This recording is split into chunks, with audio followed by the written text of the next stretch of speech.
where the sea rolls out to meet the land to merge into sky, where giant rocks of granite stand out among the hills, there is a deep urge in man to establish a kinship with nature, with the earth, with stone, with the sea.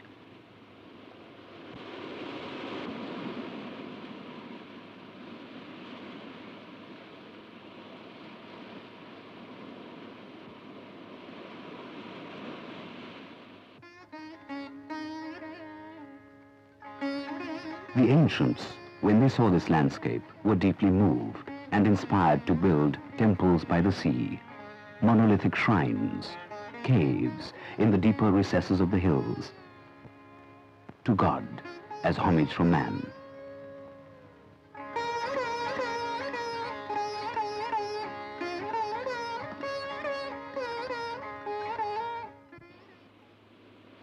Today, Mamallapuram lies deserted, inhabited only by the fisher folk and the sound of the sea.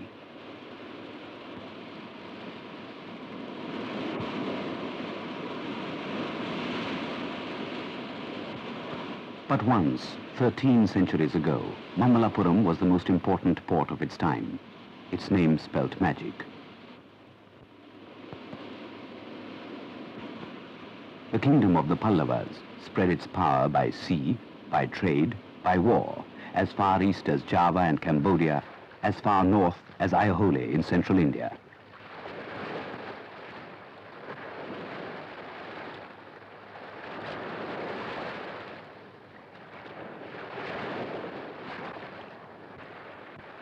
The contact here between man and the elements has always been close.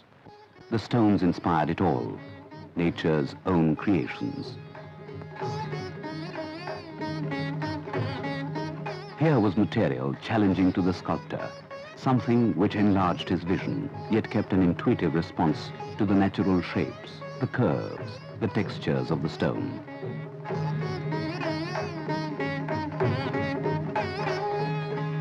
The freshness of vision was not only outstanding, it was never again to be paralleled. It drew directly from folklore and our popular imagination.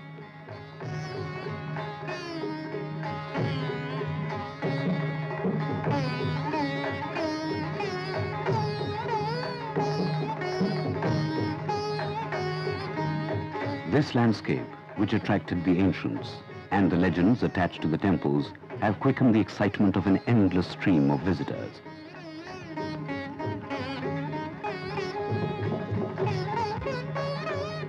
They come, in awe and wonder, to stand before Vishnu, recumbent in his deep sleep on the bed of the ocean.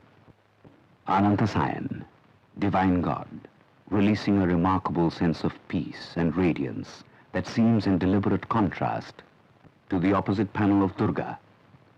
Durga, with 8 arms flaying out in all directions. The story comes from the Markandeya Purana. She sprang forth, fully formed, like lightning, from the mountain to symbolize the power and weapons of the gods, to destroy the demon bull Mahishasura. Her whole body taut like the bow she holds, an equation for the release of energy.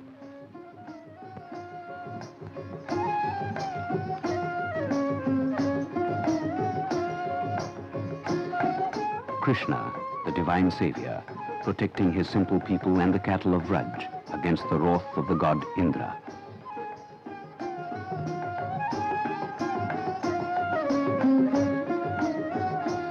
As Krishna stands holding up the mountain Govardhan, so much else is going on at the same time, expressing what is best and most pure about the sculpture of the Pallavas.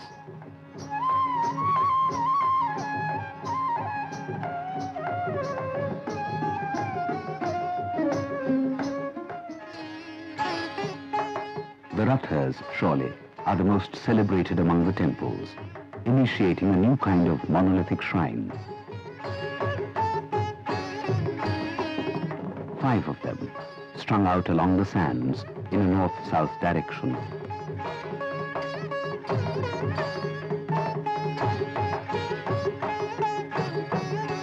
Carved whole out of a single sheet of whale-back rock, named after the epic heroes, Draupadi, Arjuna, Bhima, Nakula, Sahadeva and Dharmaraja.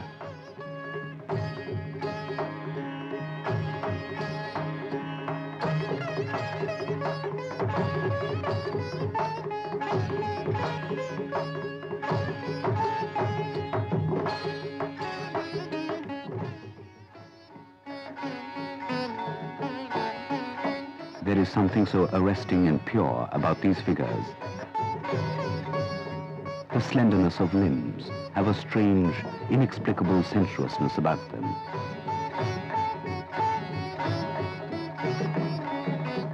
These are the masterpieces of Pallava art, retaining all the vigor, the dynamism of a new style. The gods are carved serene, but austere, as in this image of Shiva, merged with his consort, now half male, half female, Ardhanari. The genius of the Pallavas chose the hardest of rocks. This was new material, untouched by their rivals, never again to be forgotten in its impact.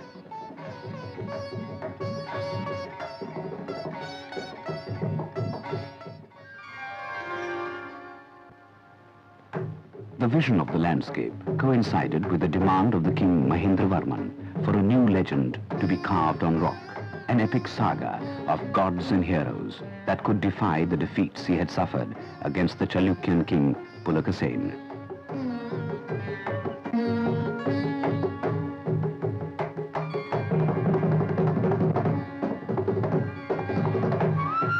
For the legend, they went to the Mahabharata, to Arjuna's penance in the deep forest, to be granted the boon of arms from Shiva.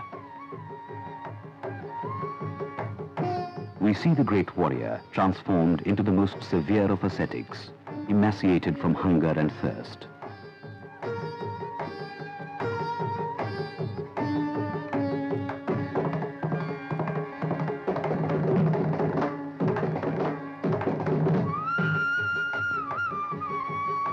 To this drama of epic dimensions, the sculptor added something of his own, the hypocritical cat, imitating Arjuna to persuade the mice that she too was holy, and so to provide food for more than just the soul. In the natural cleft of the rock are represented Nagas and water spirits to suggest the swelling waters in the river, which has led to the controversy today that because the river is vertical, it represents the descent of the Ganges.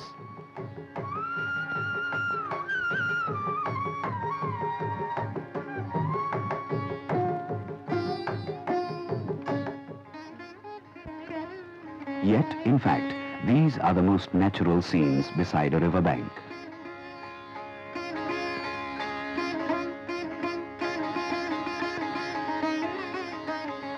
The heavens above tell a different story.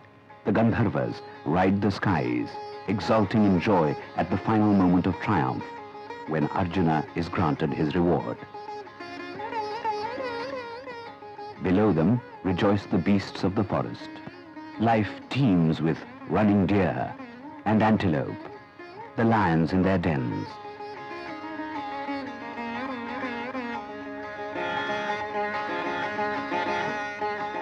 It is a hymn that extols the efforts of men and gods, a cosmic view of a whole universe in movement.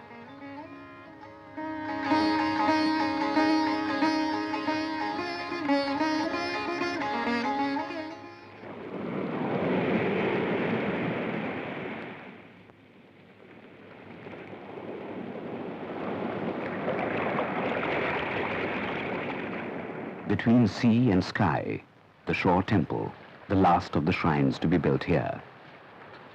Nature, that once inspired it all, has begun to reclaim it as her due.